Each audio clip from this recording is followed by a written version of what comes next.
Good to go. The special City Council meeting work session for Wednesday, October 12th, 2022 will be called to order at 3:30. A little bit behind. Thank you everyone for your patience. At this point, would you all join us, stand for the Pledge of Allegiance.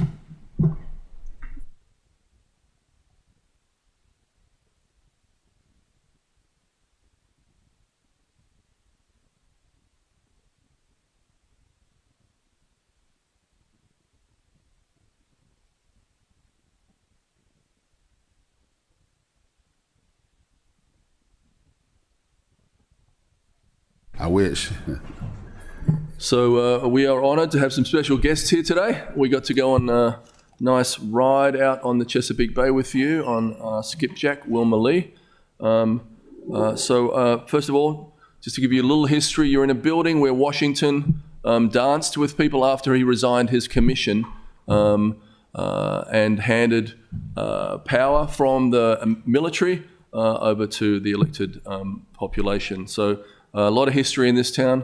Man's Tavern over here is where we many historic things that really were part of the formation of this great democracy. So just want to let you know that. I want to just talk briefly on our resilience efforts just for a few minutes. Dave, is that right? Where's Dave Mandel? Yep. And then I will pass it off to our special guest, and we'll do something a little bit different here. We have a lot of very important people in this room, and I would like everybody to sort of introduce themselves and talk a little bit about their focus. So first of all, this city, when I came into office, was experiencing something like 60 flooding days a year. And our flooding in the city of Annapolis is not from stormwater, but it's from sunny day flooding. Storm surge that pushes water up the Chesapeake Bay into our rivers and creeks, up through our storm drains and into the street, and then many times impeding the businesses. We came up with a short-term plan where we blocked up all the storm drains on Ego Alley, our main tributary into the city. We put in backflow preventers, then we put behind those pumps, so when stormwater came through that to them, they would pump the water over the top, but the storm surge couldn't get pushed into the streets. And we're very proud that we engineered a way to come down from 60 roughly days of flooding to 6 days. But those 6 days, they suck. And so they are not a good thing, not a good message for the city. Our master plan, obviously in partnership with the US Naval Academy and the Department of Defense, is a plan that will protect not only the historic district, but also the US Naval Academy. And so people will speak to that later. So at this time, I'd like to introduce the Vice Minister for Infrastructure from the Netherlands, Michelle Bloem. Thank you. If you want to come forward. And maybe you could bring your delegation forward to the table there, and you can pull some chairs up with you as well. You can bring some of those chairs up, yeah.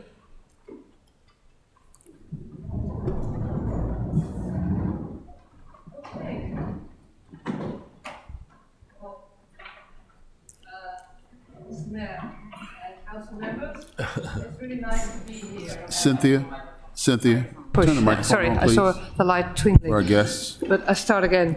Mr. Mayor and council members, it's really nice to be here, and we had just a very nice boat ride at the Chesapeake Bay, which is really a treat in this enormous, heavy week we have, because we started in New York, Washington, now here. Tonight we'll be in Vicksburg, we'll go to Boston as well, and then back to Amsterdam. Maybe I can introduce my fellows who I brought with me. Would that be nice? Yes, please. Yes? Yeah. Okay, they can do it for themselves. Thank you.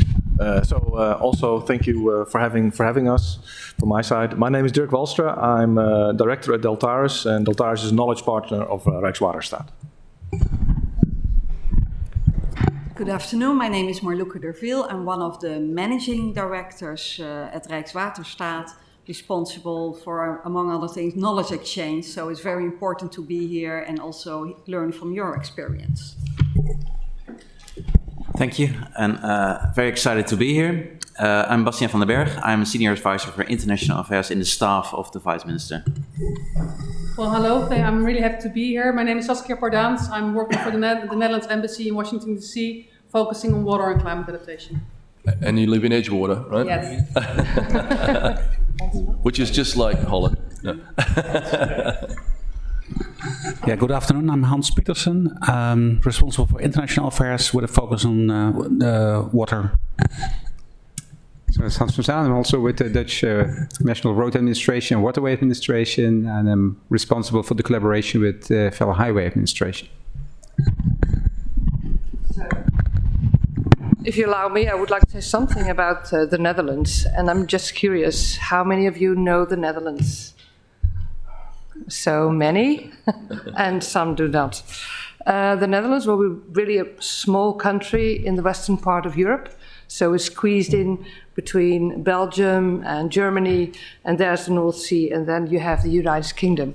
And the Netherlands is really a small country. We're only with 17 million inhabitants, which is not that much, but far less than the United States.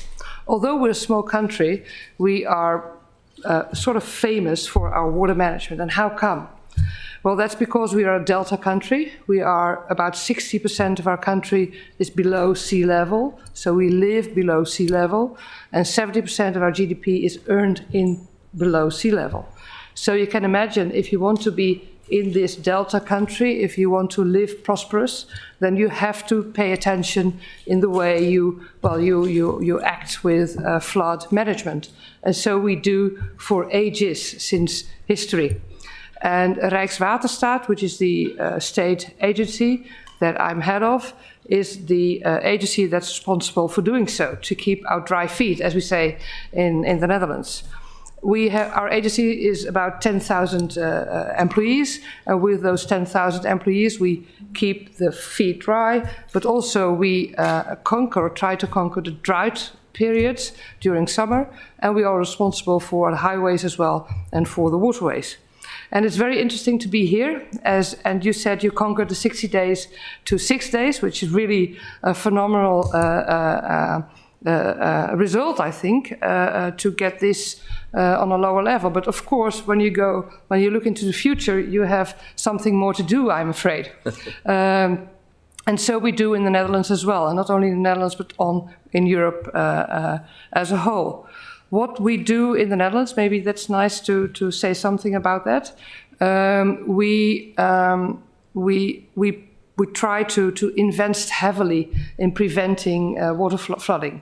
So we built our dikes, we built our levees, we built our storm surge barriers to prevent the water to come in, and because of the economical risk we have, if we don't, we put a lot of money in that too. So we get a lot of funding from the government, which is different in the United States, but we're totally governmental and subsidized by government to do our task. We don't do that in the blind. So we start with dialogues with the people. We have a lot of neighbors, we always say, where we put our works in, and we start with the dialogues with the neighborhoods, with the people, with to find out what would be the best solution to get to prevent the flooding. In the early days, we did all our work with concrete and steel, but more and more we do this nature-based. And we try to do it in a way that we still afterwards have a nice surroundings, and it's still nice to live in the Netherlands. And you don't have to look at huge dikes or to look at concrete or steel.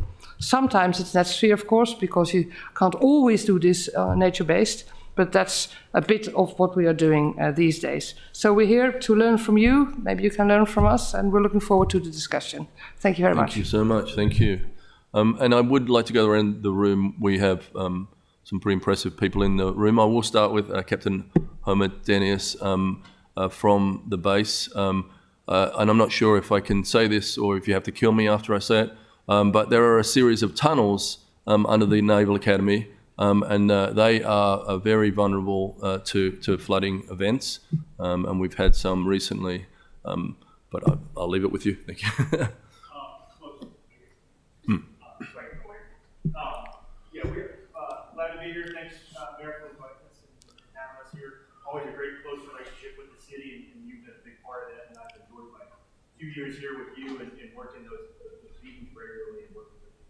No, we have the exact same threat that the city does. We're attached and some other ones. So we do have some utility tunnels that we're building. Captain Dennis, can I just get you to hit your microphone there? Yeah, yeah, button there. There's a button there. Yeah. Is it on there? Oh, there we go. Right. Thanks. Thank you. Cool. So we have some utility tunnels underneath the academy that are vulnerable to flooding. In fact, we've had some events over the last year where they came very close to flooding, and with the last tropical storm hurricane event, they actually did flood out. So we've taken some actions to protect those, but that is a very bad threat there. And then we also have a lot of landfill at the academy where we put in new soil, which is a unique threat, unique because it's fairly porous. So you put the soil in and you get groundwater that moves through. So it's a unique threat to how the water moves through, and you don't get to see it. So interesting. And then also how we tie in with the city is very important, and how we plan with the city, very important to us and to moving forward. So how those threats are going to be the same for both of us. So we're looking forward to talking with you and seeing the ideas and moving forward on this a little bit more. Thank you. Thank you, Mr. Mayor. Captain. Thank you. If you could just stand up and just do some quick introductions, if that's okay. Is that what, Dave, if we could just go around the room quickly. Thank you. Captain Tom McNamara, I'm the facilities officer at the Naval Station in Annapolis. Hi, good afternoon, everyone. I'm Sarah Phillips. I'm the Deputy for Facilities and Construction at the Naval Academy. I'm a registered architect and person.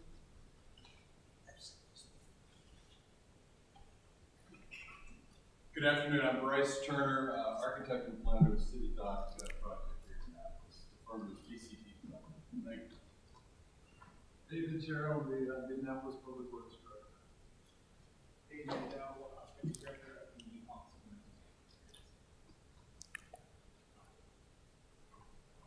Virginia Smith, I'm working on your hazard mitigation plan for the city of Annapolis with OEM right now. I'm Michelle King, still planning design, also working with Dave right now. Hazard mitigation plan. Eric Mashinsky, I'm Chief of Comprehensive Planning with the city of Annapolis. Christine Hodo, Environmental Programs Manager, me coordinator, within the city manager's office. Eileen Fogarty, working with the city on coordinating the city dock whole action plan and resiliency project. Chris Nye, Emergency Management Planner at the Office of Emergency Management. Nicole Reiber, as a community outreach coordinator, so it's my job to educate the community on preparing for flooding. Great, thank you. So if you guys could just jump back a second. oh, well, I think you don't count. If you guys could just move back to your seats, and I think we've got a presentation coming up there. Thank you so much, Mr. City Attorney.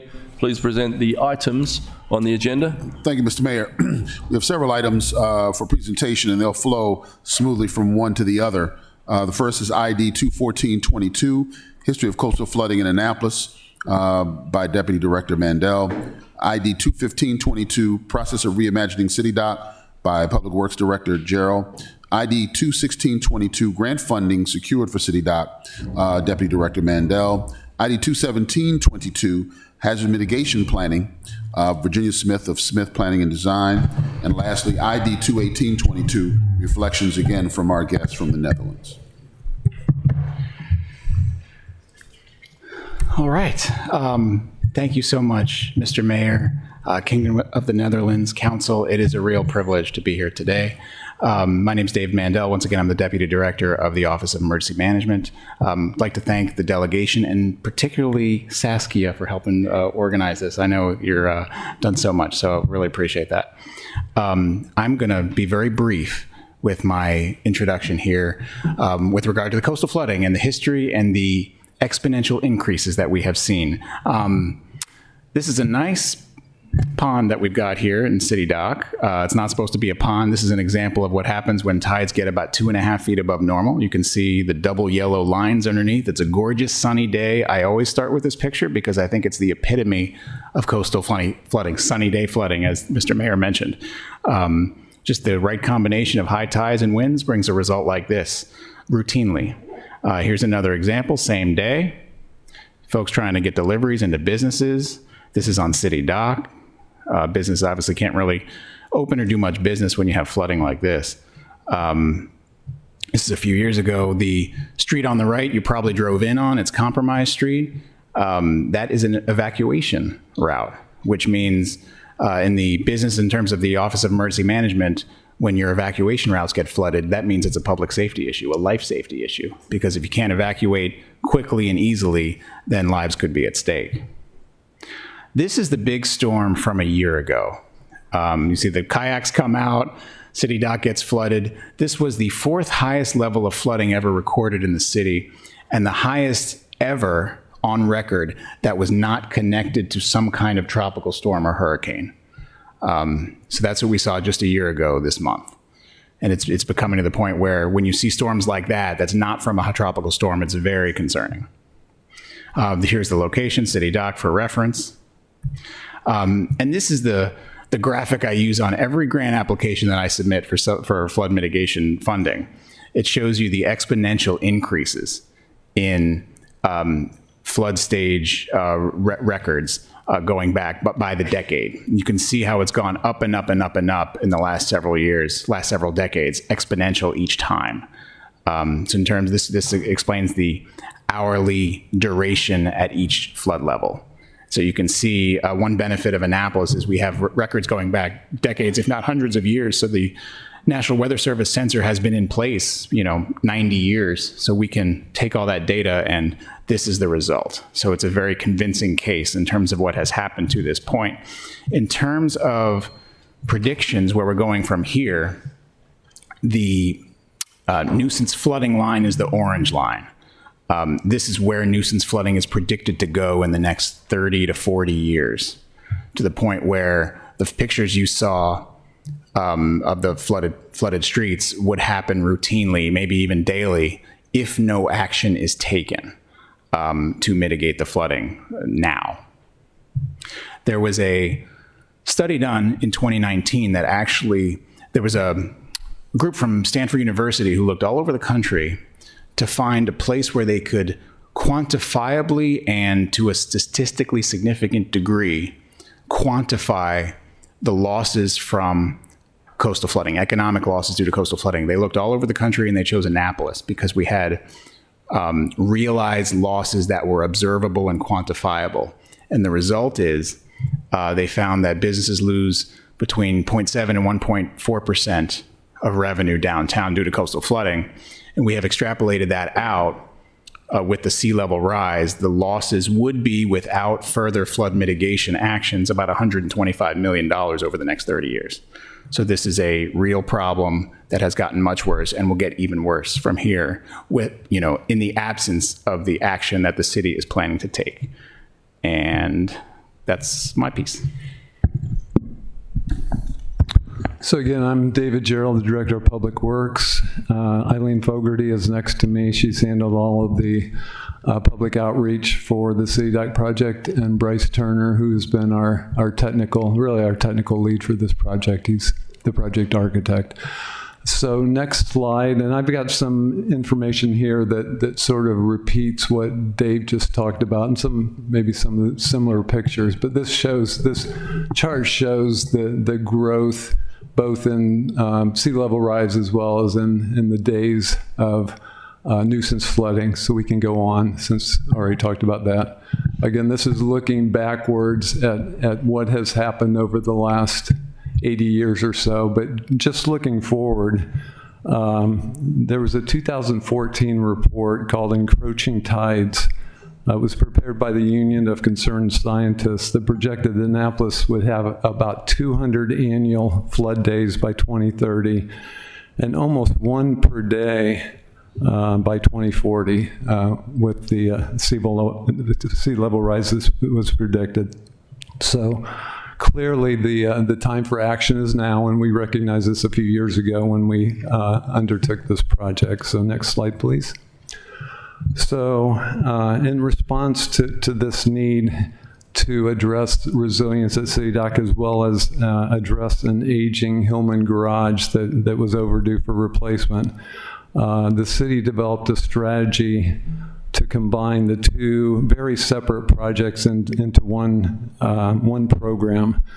So the garage is being done under a public-private partnership, a P3 we call it, that provides, number one, financing for the garage, design and construction of the new garage, and operations and maintenance of the garage for 30 years.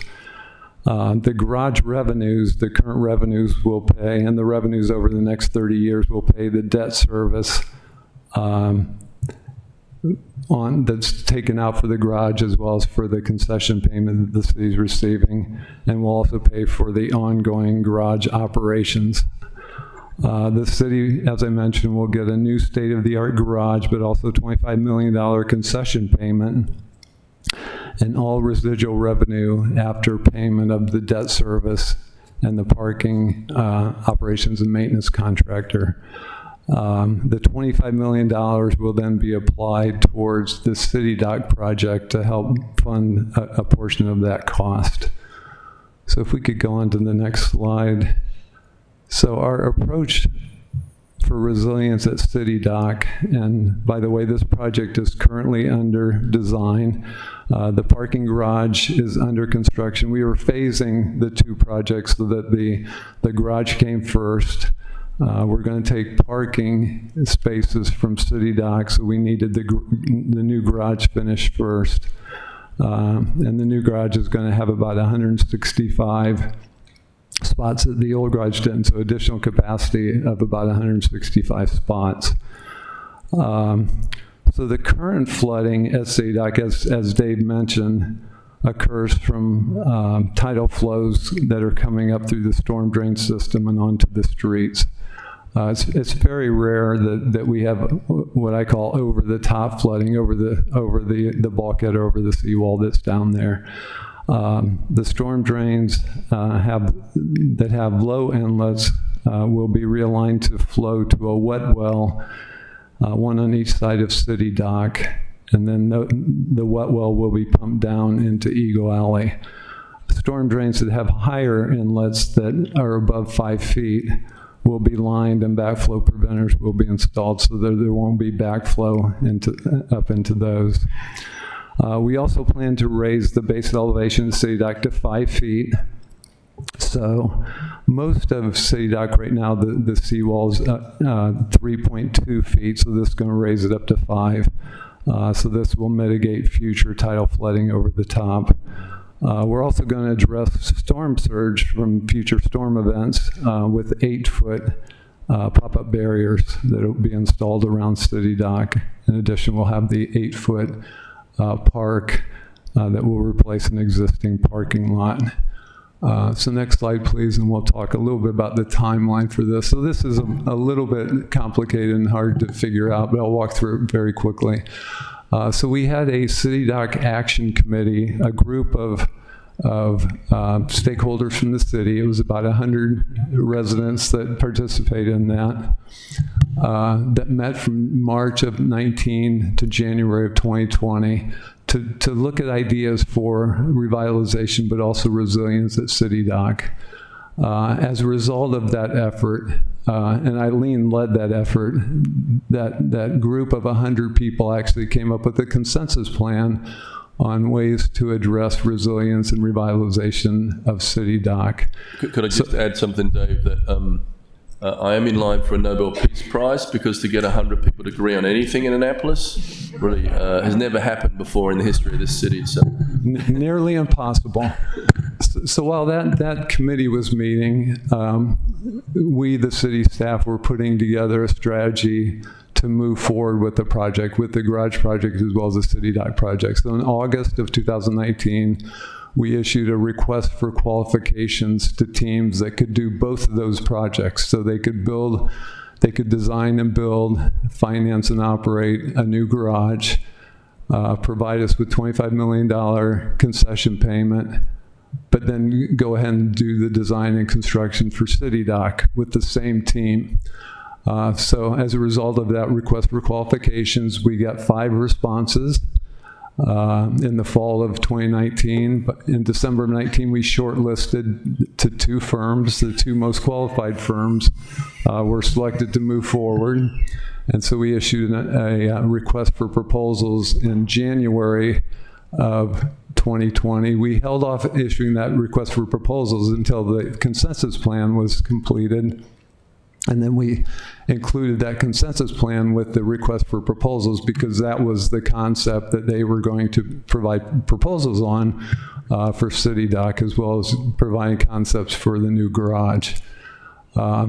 So we made the selection in July of 20 to the successful firm. We then had to negotiate a pre-development agreement that addressed the design for the new garage. That took until December of 2020. And then we actually started the design and permitting work for the garage. The garage actually started construction in May of 22. It's right behind this building, so if you get a chance to look at it, that would be interesting maybe for you, very interesting for me. We project that the new garage will be completed in June of 23. We reached financial close for the whole project in just last month in September of 22. It's about a $70 million project, so the financing that was provided was about $50 million in senior debt and about $20 million in subordinate debt. The City Dock design is underway and has been since March. We expect to wrap that up next year in August and then start construction in the fall. So we necessarily, as I mentioned before, we have to finish the garage first so that we have the parking capacity to start the City Dock construction. It'll be the same team that does both of the projects, so the same design builder, same developer, and same design team. Next slide. So we had a lot of partnerships, as we talked about. We had a lot of stakeholders involved with this. Eileen Fogarty led that whole effort, so I'm actually going to turn this over to her now so she can talk about that process. Great. Well, thank you so much, David. I think everyone has a good overview from start to where we are right now. But looking at the elements that have made this a success, the partnership with the Navy has been a critical aspect because we have been working with the Navy as they proceed to identify what kind of resiliency they want for the installation, because both the city and the Navy have to be coordinated going forward. We've also had partnerships with, at our federal level, the National Park Service, which is looking to create a gateway feature at our City Dock. And of course, our local county, Anne Arundel, has worked with us and supported the city on funding, as has Historic Annapolis, which is a private nonprofit group interested in the preservation of our downtown. Next slide, please. What has been really interesting about this, and again, I know you do have a lot of public engagement in the Netherlands. What we did in the city, and it was really the mayor and the council that set this path, and that was to gather as many stakeholders as possible, and rather than hiring expert firms, we used the stakeholders, financial experts, maritime experts. We had 9 architects and landscape architects. We had parking experts, resiliency experts, environmentalists. We brought all of these people together and they developed the plan. We used their expertise. Next slide, please. So what you see here along the bottom is just a sort of a diagram of what transpired. It was a very truncated process, 8 months from start to finish. And during that process, these 92 people broke down into their areas of expertise, made recommendations, brought them back to the entire group for approval. But what was very significant, the next slide, please, is that throughout this 8 months, we had 24 outreach meetings with several hundred people in the community, because this community, like I'm sure not dissimilar from your communities, people must have a sense of ownership. They must have their input in order for there to be a consensus. That process, the council had numerous meetings where the council held public hearings. We went to our planning commission, our historic preservation, and it was that process that brought the community together. Next slide, please. Several people have asked, how was there success this go around when we've had many plans for City Dock and Resiliency that have been good plans, but that have not gone forward? The urgency, I think, has been a major factor. You've seen from David, you've seen from Dave Mandel, and you've seen yourselves that people were actually being flooded out while we were undertaking this effort. In October of 2019, the boat show, which is here right now, had to shut down because of flooding. So it was an existential threat that people could understand. The momentum came from all of these stakeholders and interest groups getting excited, and the council and the mayor really making a commitment. So you had energy, you had urgency. The partnerships, particularly with the Navy, but also with the National Park Service, Historic Annapolis, these partnerships helped tremendously because it wasn't just the city moving forward. And as importantly, it wasn't just a land use plan. There was a clear financing strategy going forward. Next slide, please. David has mentioned that at the end of this process, the city immediately went into a procedure to hire a P3 partner. This was Hunt Financial, also called, their infrastructure group is called Amber.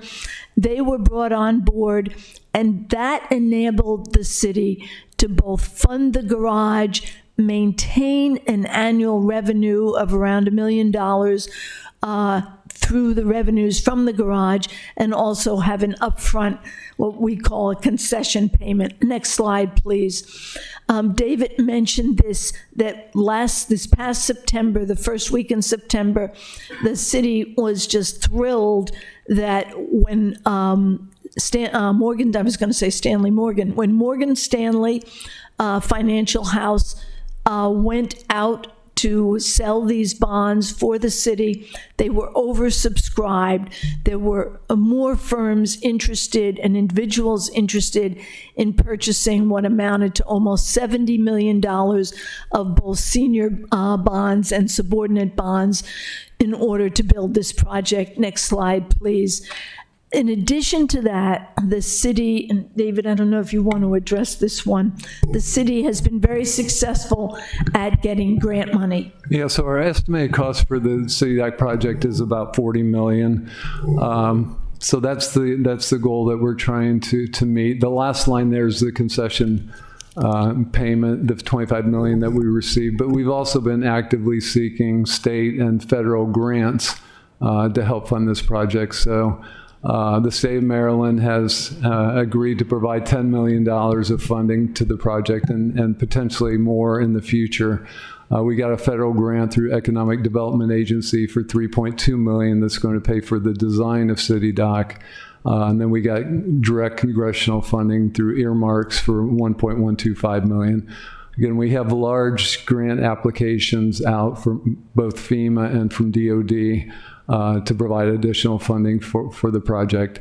As much as we can raise and save the concession payment for use on the other side of City Dock is advantageous to us. So that's certainly our goal. Next slide. You can do this one too. So the new garage, as I mentioned before, the construction started in May. Thus far, it's on schedule. We're hoping for a mild winter so we can continue to make good progress through the winter because the target date to complete is next June. Our goal was to keep only one summer in Annapolis without Hillman Garage, so we need to finish it next June before the summer peak season starts. 588 parking spaces. The old garage was 425 spaces, so we're up to 588. We're going to have 10 electric charging stations initially, but the ability to add a lot more in the future because we're putting conduit to the parking spaces. All the site work's done. They're actually started going vertical last week by pouring the second floor slab, and things are moving along well. Great, thank you. And the next slide is really an introduction into what Bryce Turner is going to share with all of you, and that is the resiliency approach. Working with the Naval Academy, the city has developed a tiered approach for, and these are our Naval Academy words, for a line of defense from Gate 0, which is at the Naval Academy, all the way around City Dock to Newman Street. And that tiered approach includes, first of all, raised elevations. What would be considered the bulkhead will be continuously raised to at least 5 feet. Flood devices, deployable barriers behind the bulkheads up to 8 feet, and then natural land barriers, including a terraced park for an acre and a half. And with that, I'm going to give this to Bryce Turner. Thank you, Eileen, and thank you, Mayor Buckley, and Alderwomen and Aldermen. It's great to be here this afternoon. I know my career has really peaked when I'm talking about flood-proofing to the Dutch, and so I'm hoping to learn something and learn more, and hopefully you'll have some ideas for us. Next slide, please. My particular expertise is generally not resiliency, although I certainly have always had a real interest, but a little bit more master planning and placemaking. And one of the things that's been really interesting about this project is we've tried to find the intersection between economic development and resiliency, and how in a historic town we can make those things work together for the good of everyone. So this is a rendering, an aerial view of City Dock and our beloved waterway we call Ego Alley. You can see the green park that is the predominant feature there. It's actually about an acre and a half itself as a green park. There's a fountain which is in gray just to the left side of the park there. And then of course there's some berming and stairs and seating and planters that all play into our resiliency program. Next slide, please. So in plan view and from a satellite, this is a photograph of City Dock today, more or less. And you see the asphalt, gray asphalt surface parking lot, which we know is such a no-no in today's world for runoff and the terrible things it does to the water. But, you know, when people have become so accustomed to parking, and this is a very large parking area, it's hard to give it up. And it took some of this flooding, as was discussed earlier, to really get people to act now. And so you can see we go from elevation 2 above sea level, 2 feet above sea level, to 4 feet above sea level. So, you know, around a meter. Next slide, please. And so this shows more or less the scope of work that we're currently working on. And it shows a multicolored ribbon there, which shows the different types of flood barriers that we're installing. And they really range from the red solid flood wall, which is really forming our planter walls and the sides of our park, seating walls, which is really a fixed element. And that gets us up to elevation of 8 feet above sea level. In yellow, you will see a more passive flood barrier, which we call a pop-up, which works really from buoyancy and rises as the waters rise. And then we also have one that we call a flip-up, which is in orange, and that actually will either be passive or mechanical, and it flips up into place. We prefer the pop-up because it comes straight up out of the ground. It requires less infrastructure around it, and it's a very clean system and works quite well. And then we have a few places where we are proposing a glass flood wall so that we can have another fixed barrier in a few locations where we still will get some transparency along Compromise Street on the bottom of the plan there. Next slide.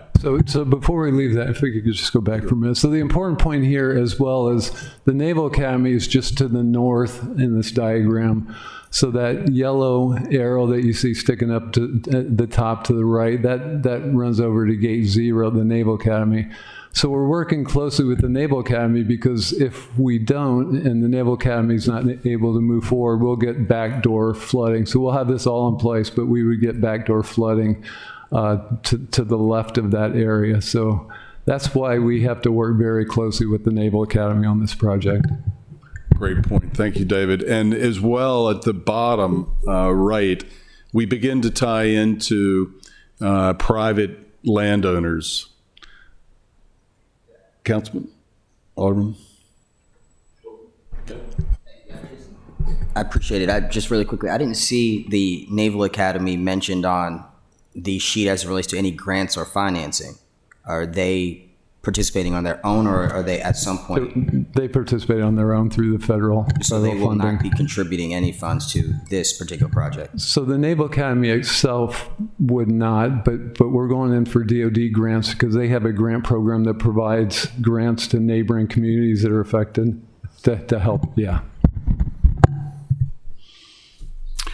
At the lower portion of the plan, some of the details are still evolving. We're tying into private property, and it's requiring us to be very flexible and nimble about how we approach it. There will be some manual deployment, most likely of some components, until we can get contiguous properties to join the program. We will prevent backdoor flooding, however, by using manual deployment methods. So these are the three primary types of flood proofing that we're using, in addition to what I'll call the green infrastructure or the park, which is really the, I think, the most attractive form of flood mitigation. So on the left, we have the flip up model, which requires these white walls, which we call wiper walls, that are required for some of the runs of the system. And then in the middle, we have the pop-up barrier, which is really a very impressive system that works completely on buoyancy and pops straight up. It requires less above-ground accoutrement. And then the one on the bottom right is the glass flood wall, which you can actually see through, of course. It's structured in a way, obviously, to withhold seawater.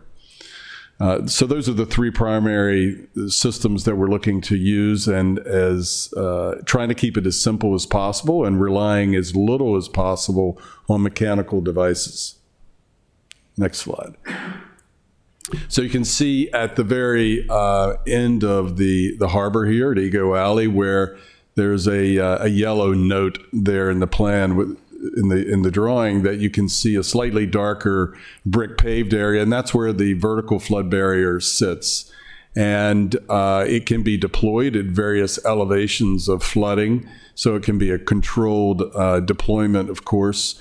Otherwise, we're getting, of course, all new streetscape and planting and trees around the harbor here.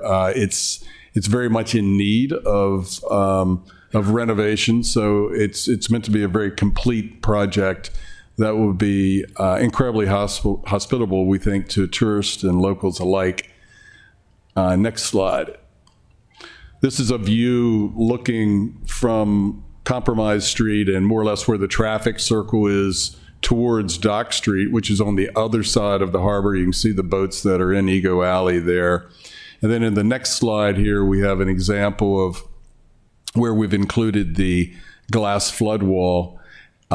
as well as it works as a screening device. It helps us with some environmental graphics and signage. This is Donner Park, which we call it. There's a large generator that sits there today that we're happy to help screen. Next slide. And this is an example, probably, and from Europe on the bottom right, which shows the pop-up barrier when it's deployed. Next slide.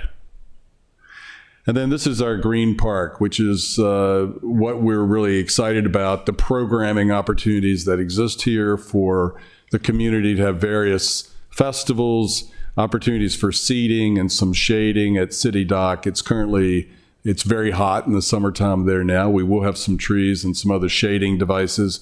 We have an opportunity for some artwork and sculpture that we're excited about.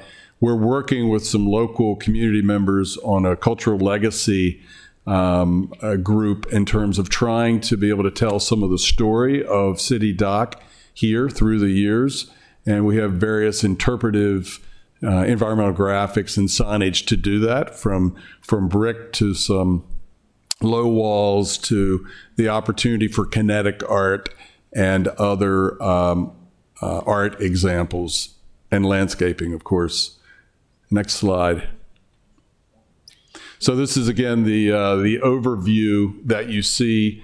We're very excited about the opportunity for the economic development that can happen immediately adjacent to it. This is something that the mayor has felt is incredibly important for this project to bring additional opportunities to Annapolis and to downtown with improved retail, office space, hotel, other opportunities that can help to enliven the streetscape here and make it more commercially successful and give locals and tourists greater opportunities to explore and enjoy the harbor. So one of the Could I just, Alderman, sure, just please. a question? Yeah, I just wanted to ask if you could explain the logic in allowing Campbell Park to flood. You didn't mention that, and I thought that was worth mentioning. Sure, and if we can go back at least one slide. At the very end of this rendering on the aerial at the top right, and you can see it even better in one of the plans if you want to go back further. Keep going. Okay, right there. You can see Susan Campbell Park, and the park is currently at an elevation of 2.5 to 3 feet above sea level. And the thinking was that rather than trying in any way to wall off the entire end of City Dock there, that it would be better to allow that to flood. You know, nature has to have its way in certain places. We can't protect all of our historic town. And it just makes for a more efficient approach to the floodproofing diagram and program. It also allows us to create a tiered situation that promotes seating and would allow for a bandstand, if you will, performance stage, and another place for a trellis and some more shading. So that's really the thinking there, is that it will allow us to have more interest here. We're not interested in building a soccer field on the water. We really want to create something that's interesting, that builds up to the height of our future structures that are going to be built along Craig Street and Dock Street. Those structures are not historic structures. We anticipate that they will be brought up. They'll have to be built at elevation 7 above sea level at a minimum due to the city code. And therefore, with this area being raised, it'll feel more natural, and it'll also be a better and more preventative against flooding in the future. Hopefully that answers that question, but it's and just in putting on another hat for the moment, my colleague and client, which is AMRP, which is the Annapolis Mobility and Resilience Partnership, and it's a group that's really led by Amber Hunt, which is a large international infrastructure financier developer. They're currently working on a large sewer system for the City of London. And they have worked and created a partnership with the city. They were the successful proposer from the RFP that David mentioned. And so this PDA and private-public partnership really began March of 2020. And I think you all remember March of 2020, where we were. And so we first began, of course, wearing masks in virtual meetings. And fortunately, it was a flexible structure that allowed for the program to be developed even through a worldwide pandemic. Because everything had to evolve in a way. It's a very complicated project. There's a lot of engineering involved. There's an incredible amount of stakeholder engagement, community engagement has been discussed. And so this flexible framework allowed for us to start developing some of the details and working through that particular time. So the city and the developer work hand in hand as co-developers, really, as opposed to a more traditional, especially American scenario where we have design bid.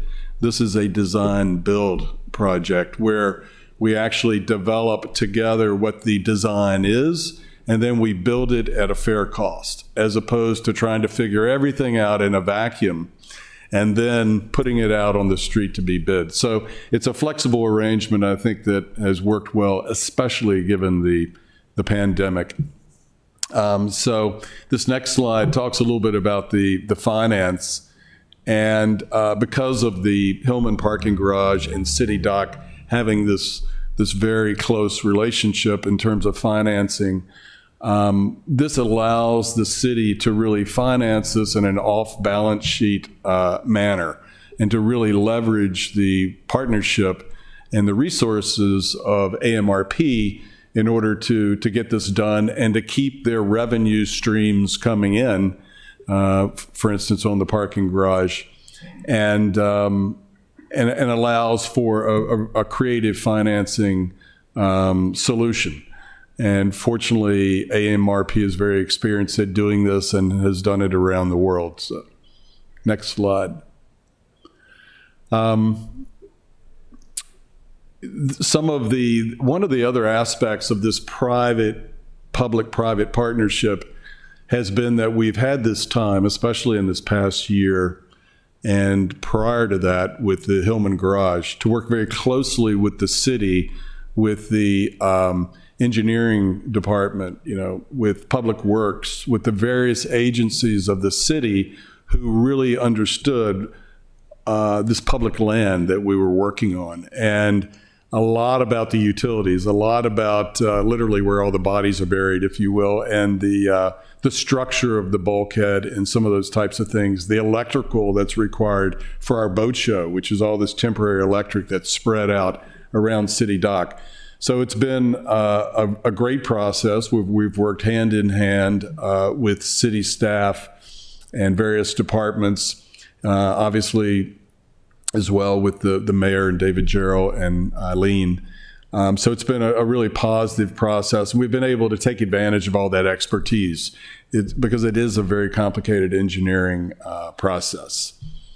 So that has been another great ability and characteristic of this public-private partnership, is that we've been able to work with the city through the process again. This is a video that we put together really at the conclusion of the City Dock Action Committee. It represented our vision plan. If we can pull it up, let's see. It should be, I think it's in YouTube. Do you have an internet connection? It's spinning. There it is, YouTube, it's coming. So this represents our consensus plan that was developed with the Action Committee.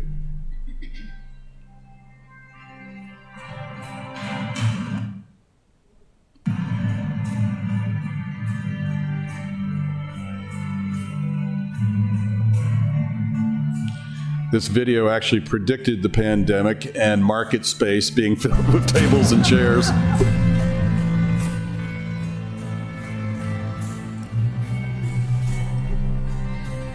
The details have changed but the park is very similar.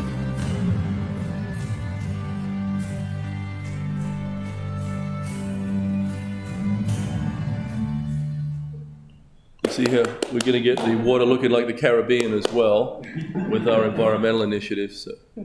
Right. But that is not the final design. It's still being developed as we go. Thank you. Thank you. And anyone else, Dave, on our side before we bring the delegation back up? Yeah, Virginia and... Oh, okay, thank you.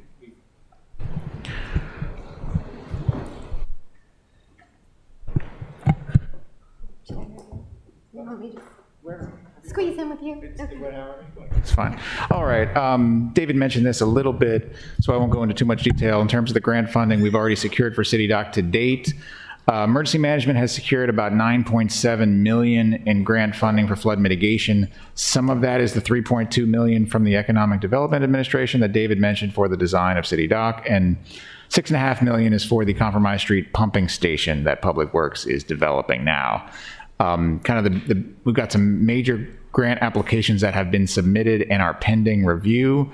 The biggest is a $31.5 million grant from the grant application from the Federal Emergency Management Agency, FEMA. That is under review, and we've gotten some initial comments. We're working through a long process with that. We should find out probably next summer if that is secured, because the state has to review it, then they have to send it on to the federal government to review and approve. As David mentioned, there was some other funding from the state and congressionally directed spending as well. So that's the picture of the grant funding secured thus far. And as he mentioned, there's also the DoD grant that's pending. So I will turn it over to Virginia Smith. Oh, thank you. So Dave asked if I would come and talk to you today about a plan that's underway currently. And so every 5 years, the city of Annapolis engages in this effort, and it's a hazard mitigation plan. So it's your long-term strategy to reduce disaster losses.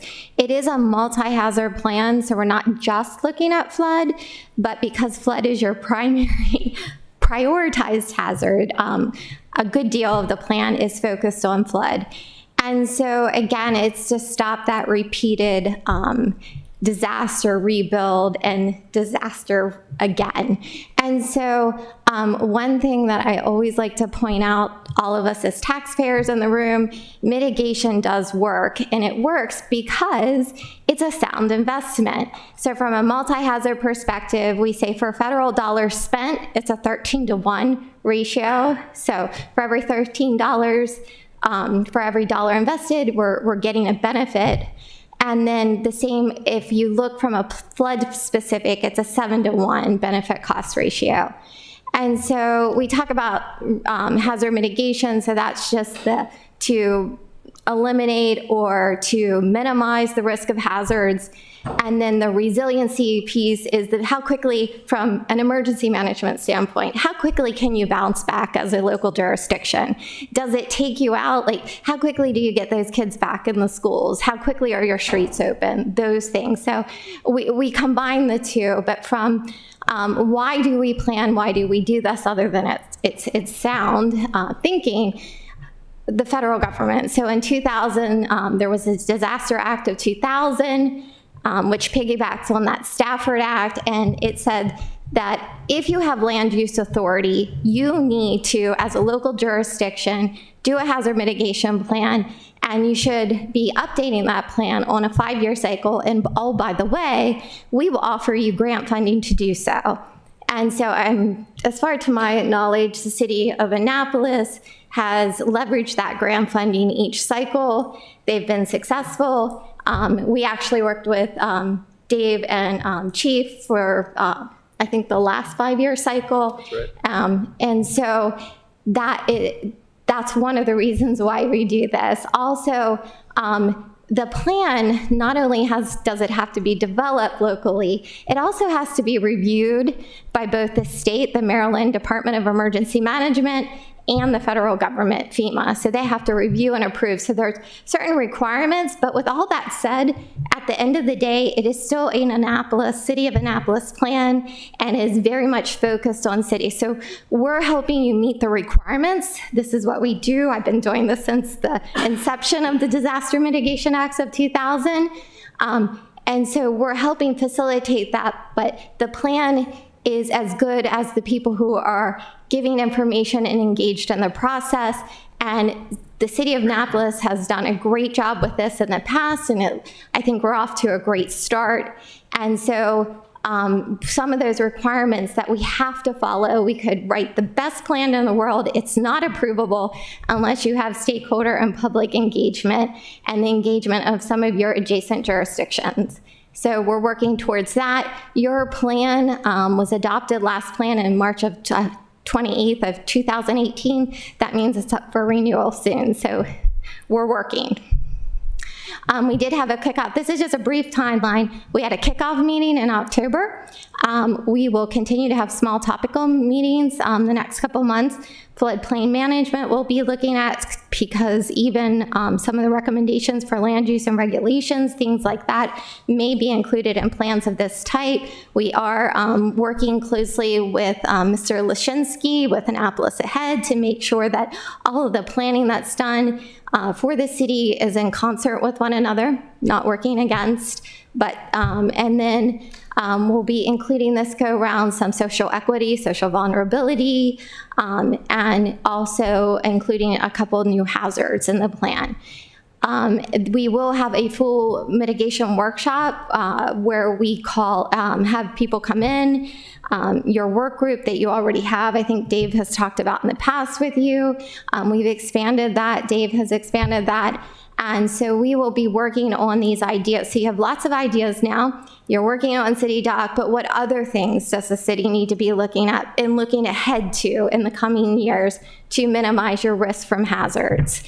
And then we're looking to get this plan. It's a very tight time schedule, very doable though. We're looking to get this in for review to those agencies, and then for you to adopt the plan hopefully in March of next year. So be looking for that. Stay tuned in.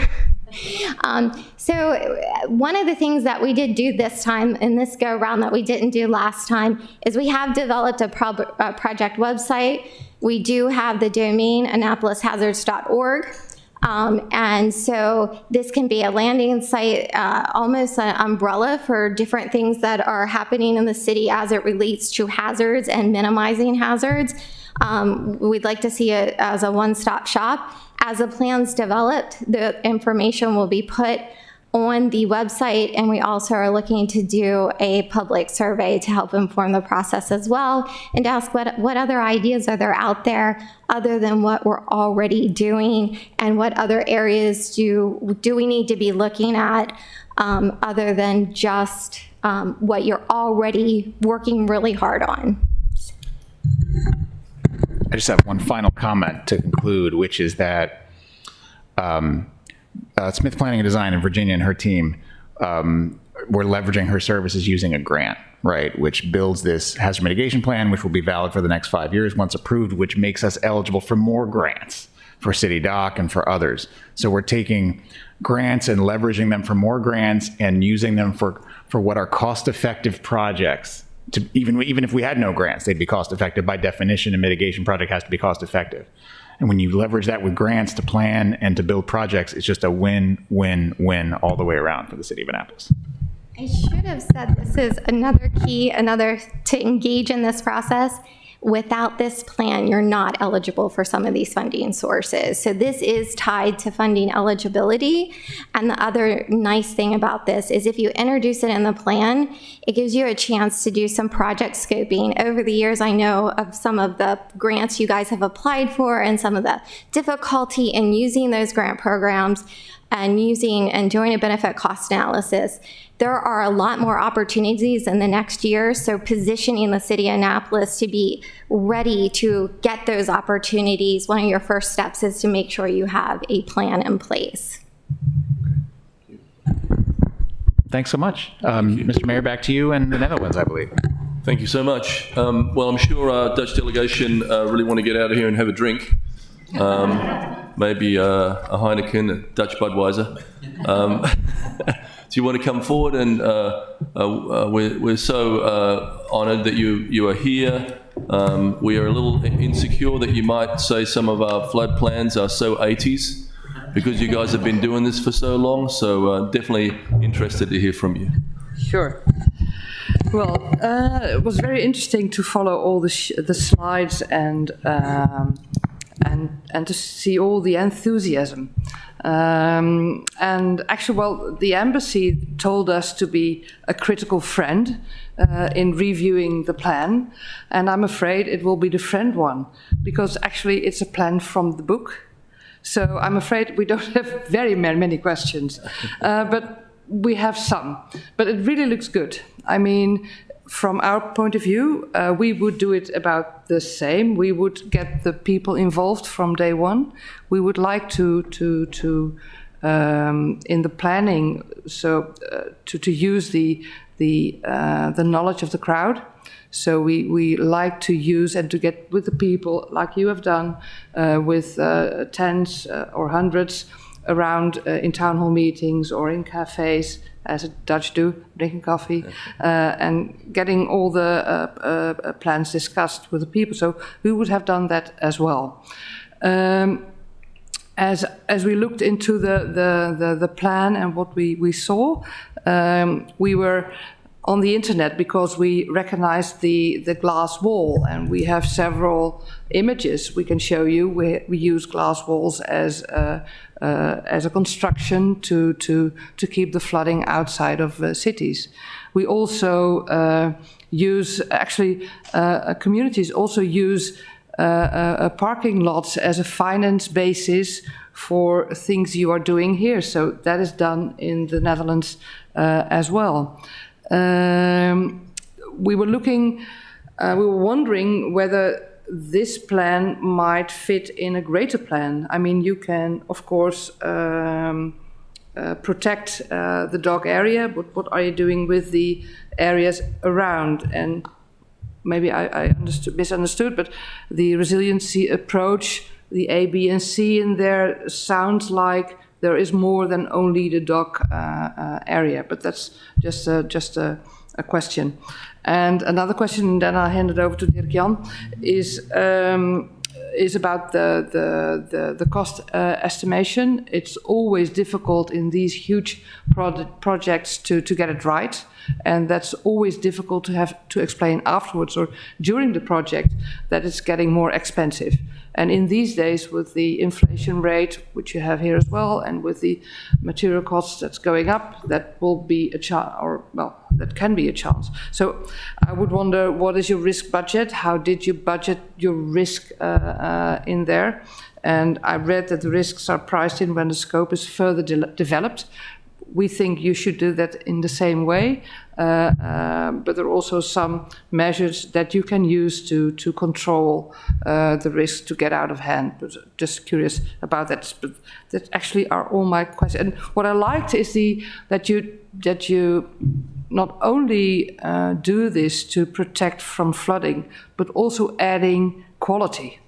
You're adding quality to the city, not only to prevent the wet feet, but also to get a leisure space, to get more economical abilities in this area. And I only missed, I'm sorry, the bikes. Where are the bicycles? Is a bike lane?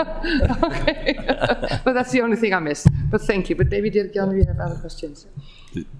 Did you? Sorry. On we go? Okay.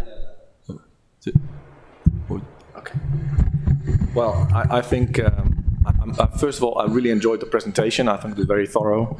And I think the bottom-up approach was something that is something that we really enjoy, and we also realize more and more that it's something that is really necessary to get these projects off the ground. If you start in your study and you in a small group and you try to develop a project like this, it would never work. And I think you follow the right way. So in that sense, I think you can be proud of what you've achieved so far. So it was hard to be, as Michelle said, the Vice Minister said, it's hard to be critical. So I wrote down a few questions, and one of the things I noticed So I was wondering, in the sense of how much this plan, this City Dock Resiliency project, is part of let's say, a bigger master plan. You're protecting a part of the city. It's obviously a key part for the development of the city. And by itself, it will also bring a lot of money, but there might be other communities that are less advantageous. How are they benefiting from this project? That is one of the things I was wondering about.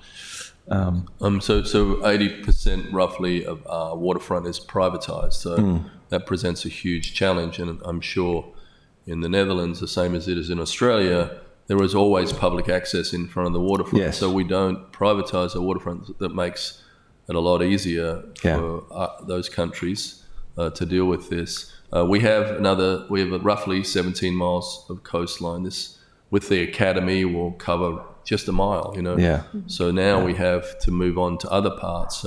Where we left on the boat from Eastport is particularly vulnerable. Yeah. It has water on both sides. It's a beautiful peninsula full of great restaurants and bars and a fun. That community, every year they have a tug of war against the city. We put a big rope across the city. It's a big boating community. They burn their socks at springtime because they're just wearing boat shoes, and they've kidnapped the mayor once or twice. They've done a few things like that. But that community is very vulnerable, and that's the next step. We haven't made that plan yet. So, so maybe this project could be a stepping stone onto that. Once you set the first step, maybe it's easier to set the next step. And another thing, is more a technical maybe question, was I noticed different kind of flood walls, like the flip up wall and sort of a vertical wall. It's our experience that it's very important to keep it as simple as possible in view of maintenance and operability. And also really the advice to test it regularly. Every year do a test to see if it works. If it still works, nobody's parked their car on top of it or something else has gone wrong. It's these little things that can make a big difference in terms of success or failure. What city in Holland can we all go to look at some of these examples? Well, I think our colleagues were sort of looking on the internet and finding all sorts of examples. So I think we can share with you some examples of glass walls. Yep. They've been applied in the south of the Netherlands, also in England.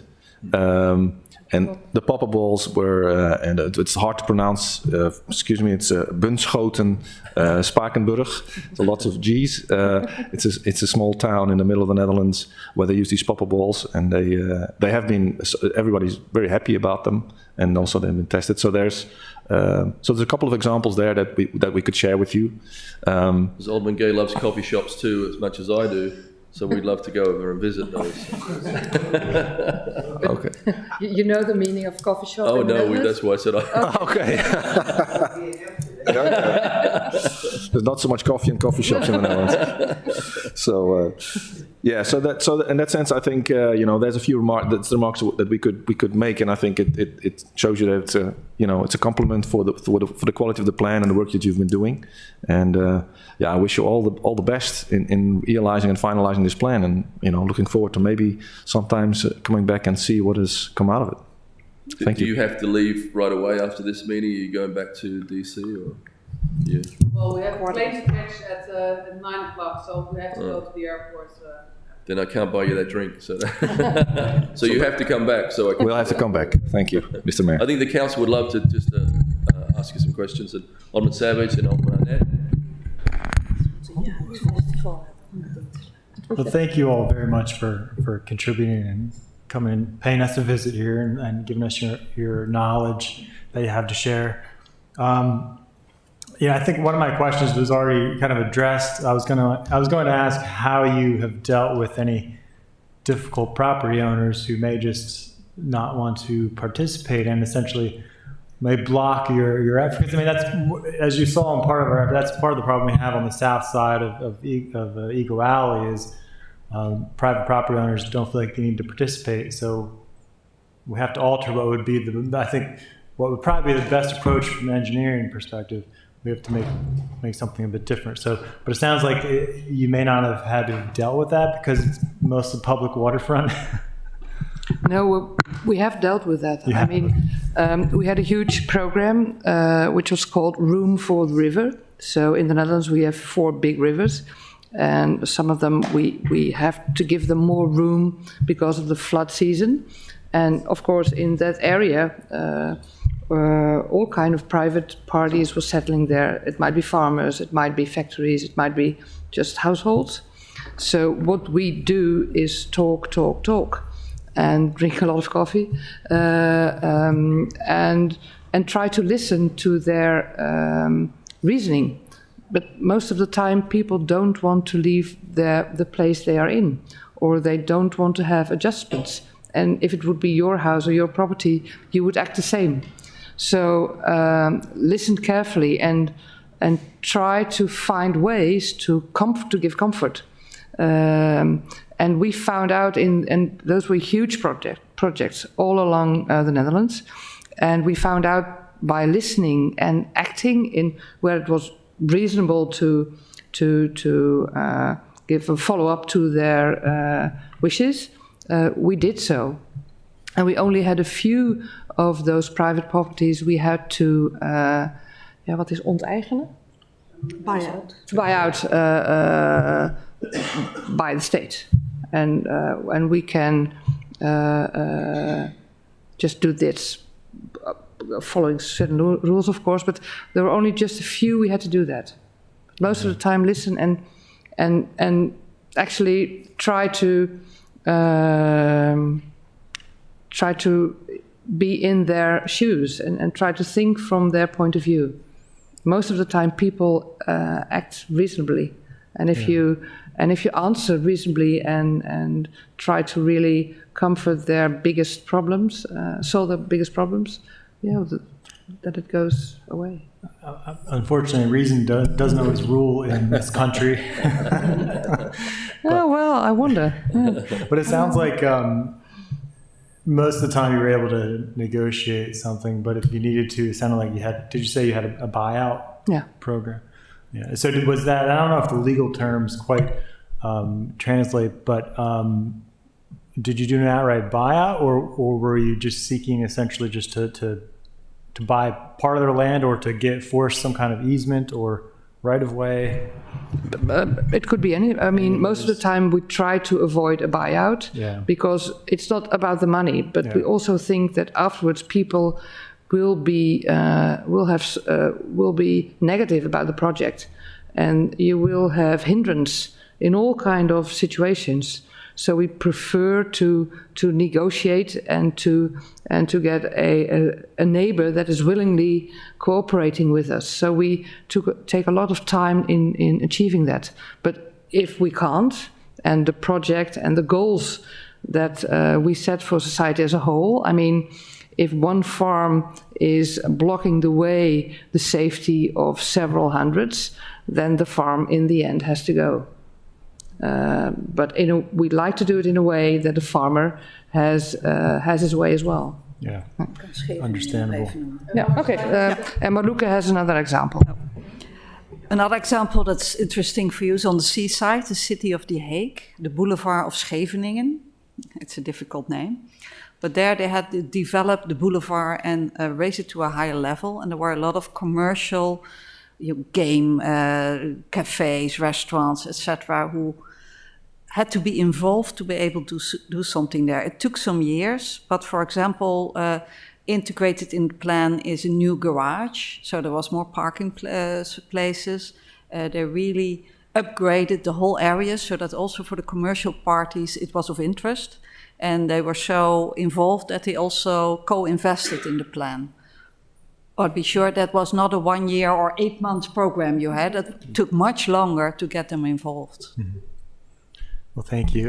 My last question, just you mentioned in your earlier remarks about, I guess, exploring and taking some more nature-based, natural-based solutions. And I wonder if you could provide some examples, but also if you thought any of them, I think we may have certain restrictions because it's a small built environment relative, I'm guessing, to some of your approaches, but I'm just curious if you could give us an idea of some of the things you've looked into. Yeah, I think I think for this particular case, it will be really challenging to combine it with nature-based solutions because basically the space is not there. Often with nature-based solutions, you need a bit more space. You're looking for more space sometimes, flatter slopes and stuff like that. Sometimes what you have is that, for example, that you plant like shrubs or trees in a wetland area to attenuate the waves or to attenuate the flood. It's those kind of measures that sometimes can be useful in these kind of environments, but I think in this particular case, actually I was thinking during the presentation if I could think of any tip for that kind of, but to be honest, I couldn't. Yeah. Understandable. Yeah. Thank you, though. Thank you, Alderman and Alderwoman Tierney. Thank you, Mr. Mayor. My question to you is ultimately going to come down to one of cost benefit and trade-offs that you, I'm sure, have made over the centuries actually in the Netherlands. But where we were when we went on to the Maritime Museum and went on the skipjack ride is just slightly higher than the city dock. Quite often the water fills in the street where we got out to get onto the boat. And so in my ward, which is over there, we're faced with three options. One is you can raise your house, which for individuals is expensive. You can build a levee, which has some unappealing aspects, which is now you have to go upstairs to get to the water to your boat in your backyard, or you can abandon.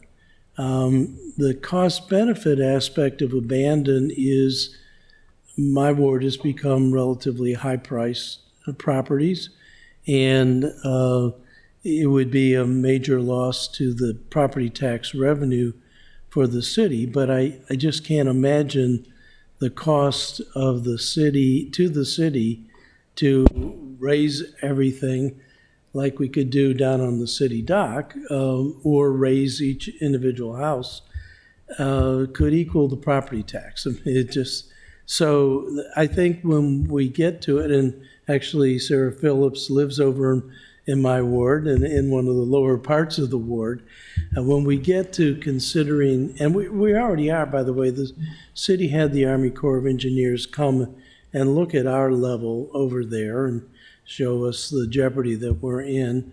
When we come to trying to figure out what to do after we save the historic commercial downtown, I think we're going to be facing a lot bigger finance questions. And I can't help but believe that the Netherlands hasn't had to make similar kinds of decisions over the time. And it may not be something you can say much about with the time you have left, but it is something where I think we can certainly learn from you about the trade-offs you've had to face.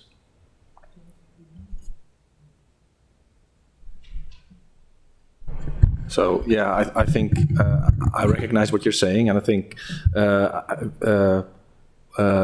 from the Dutch perspective, first of all, the safety is considered a national concern.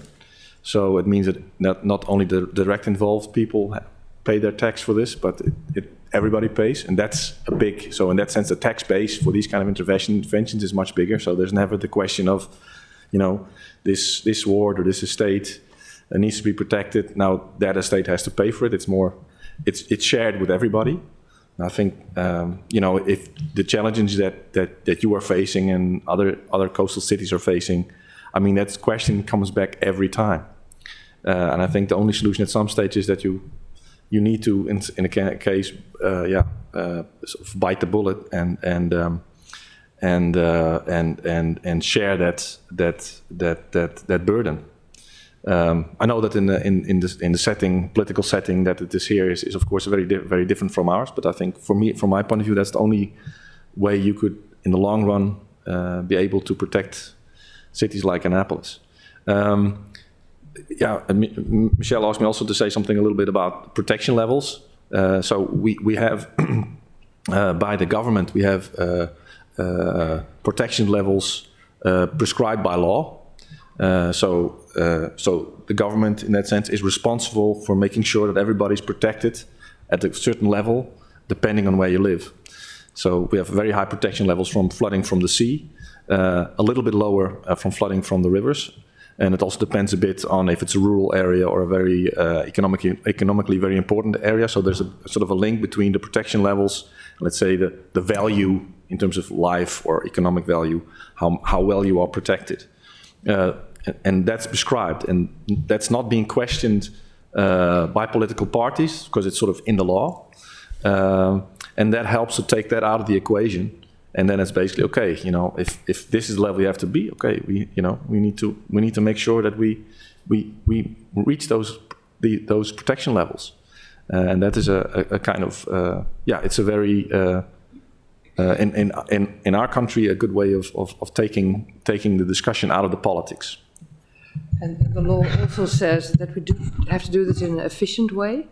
So we have to meet those standards, but we have to do it in an efficient way. And I can't do the metrics whether a levy would be more efficient than elevating the houses, but we would do those accountings and metrics, and then we choose the most efficient way. Alderman Tierney. Thank you, Mr. Mayor.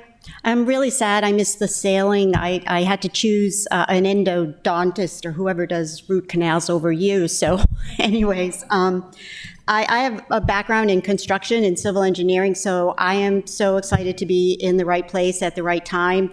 I'm the alderwoman of Ward 1, and this is, ground zero for the flooding. I have 3 questions. Number 1, it could be a long answer or a really short one. In any of your applications, did you have a height limit? Did you have a historic area that had a height limit?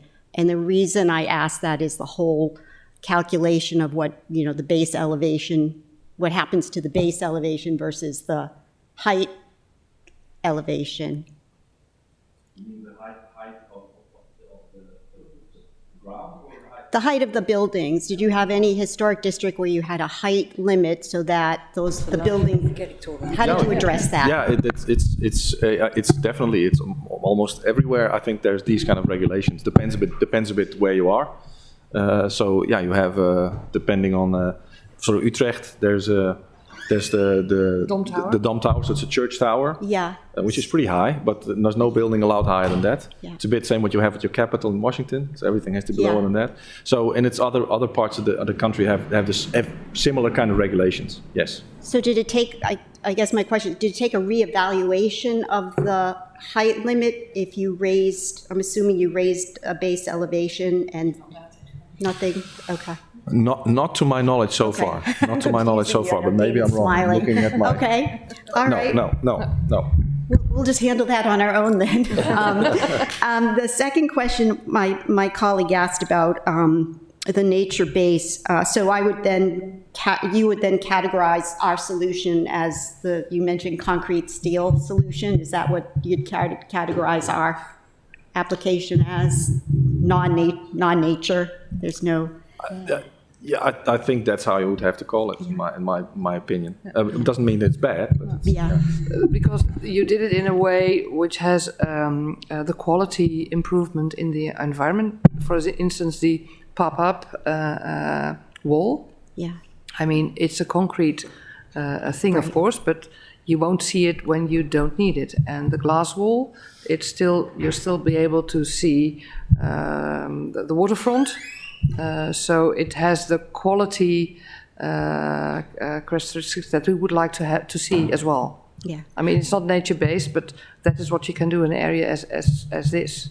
So that segues into my last question. I didn't want to lose your point because of potential value engineering. I'm looking at David, but when you mentioned the different types of, you said keep it simple as far as the different flood barriers. Did you mean stick to one type? Or did you mean just look at them individually for maintenance? I think I'm not sure why the choice was made as it is, so I can't comment on that. But in principle, is to if you keep it as simple as possible, say maybe if there is one type that will be sufficient, then try and stick to that one. But there might be very good reasons why different flood types or walls were chosen. So, because I don't know the details, but typically you keep it as simple as possible because, you know, in emergency situations or when things get a little bit wrong, then small things can have big consequences. I think one of the aesthetic reasons was obviously that we didn't want, you know, pedestrians to look at a wall, and that hence why that application of the glass. But all I can think of is, wow, that's a lot of Windexing. Yeah, no, my comment was actually related to I'm not sure what the right terminology was. I think the one was the pop-up vertical, another one was sort of flipping up. That was the base for my comment. Okay. Thank you for that comment. Thank you, Alderman Gay. Oh, okay. Well, we got you on schedule, I think. This has been very interesting for us, so thank you so much. And we appreciate, we have the same challenges. The water that is, you know, one of the biggest draws come into Holland, you know, for the canals, and what makes that city so amazing, that country so amazing, is the same threat we have here. You know, one of our biggest economic drivers is the waterfront. People come here on boats all the time, but it's also our biggest threat. So it's interesting to hear about your stories, and we look forward to moving forward together with you all. Thank you so much. Thank you. And I will just wrap the meeting up really quickly if you want to, and we can take a quick photo out here with the council if you'd like to do that. And then, yep. So is there anything else for good order? Okay, thank you. Meeting adjourned.